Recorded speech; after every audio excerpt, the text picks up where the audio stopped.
जानिए अपने जीवन में गरीबी और दुख का असली कारण भगवान श्री कृष्ण से। अगर आप भी भगवान श्री कृष्ण को मानते हैं तो वीडियो को लाइक और चैनल को सब्सक्राइब कर दें। एक बार महात्मा बुद्ध एक गांव में अपने शिष्यों सहित घने पेड़ की छांव के नीचे बैठे थे। आसपास के गांवों से बहुत से लोग अपनी मानसिक समस्याएं लेकर महात्मा बुद्ध के पास आ रहे थे। महात्मा बुद्ध उन सब की मानसिक परेशानियों का समाधान देते। सब लोग खुशी खुशी अपनी समस्याओं का समाधान पाकर वहां से लौट रहे थे। वहीं से कुछ दूर बैठा लोगों को बुद्ध के पास जाते देख एक दुखी भिखारी अपने भाग्य को कोसता हुआ यही सोचने लगा कि अभी कुछ देर पहले तो ये लोग दुखी मन से मुंह लटकाए उन महात्मा के पास गए थे और अब इतना खुश होकर कैसे वापस लौट रहे हैं। आखिर माजरा क्या है, जरा मैं भी जाकर देखूं कि वो महात्मा ऐसा कौन सा खजाना बांट रहा है इन लोगों को। वे इतने प्रसन्न हुए कि उनके चेहरे लाल हो गए। जब वो दुख भिखारी कुछ नजदीक गया तो उसने देखा कि ये महात्मा तो लोगों को प्रवचन देकर लोगों के दुख का निवारण कर रहे हैं। यह देखकर भिखारी के मन में भी तीव्र इच्छा हुई कि क्यों न मैं भी इन महात्मा को अपना दुख बताऊं।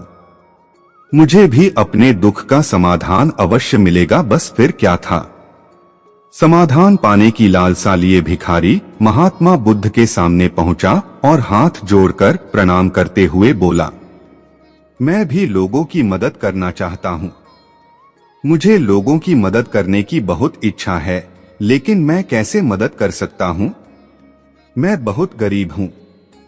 मेरे पास न तो पैसे हैं और न ही कोई ऐसी चीज जिससे मैं किसी की मदद कर सकूं। मैं कोशिश करने पर भी किसी की मदद नहीं कर सकता। मुझे भगवान ने इतना गरीब क्यों बनाया? हे महात्मा, मुझ पर कुछ कृपा करो। इतना बोलते हुए भिखारी रोने लगा। महात्मा बुद्ध बोले, आप बहुत अज्ञानी हैं, क्योंकि आप अभी तक इस भ्रम में जी रहे हो कि तुम्हारे पास कुछ नहीं, जबकि दूसरों को कुछ देने के लिए तुम्हारे पास बहुत कुछ है। तुम बिना धन और वस्तु के भी दूसरों की मदद कर सकते हो। तुम्हारे पास जुबान है जिससे तुम मीठे शब्द बोलकर किसी के दुखी चेहरे पर मुस्कान ला सकते हो। इन्हीं शब्दों की ताकत से तुम किसी के भी टूटते हौसलों को फिर से मजबूत कर सकते हो।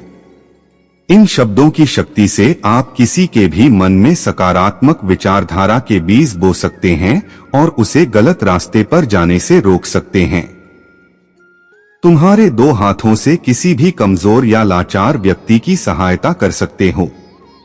आपके दो आंखें किसी अंधे को रास्ता दिखा सकते हैं। तुम किसी के लिए दुआ कर सकते हो। यह हो सकता है कि उनके बुरे काम फिर से हो जाएं।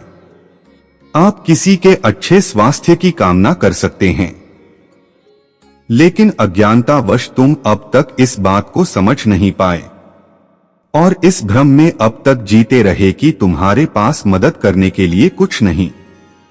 किसी की मदद करने के लिए धन और वस्तु का होना अनिवार्य नहीं है। बिना धन और वस्तु के भी हम कई प्रकार से लोगों की मदद कर सकते हैं।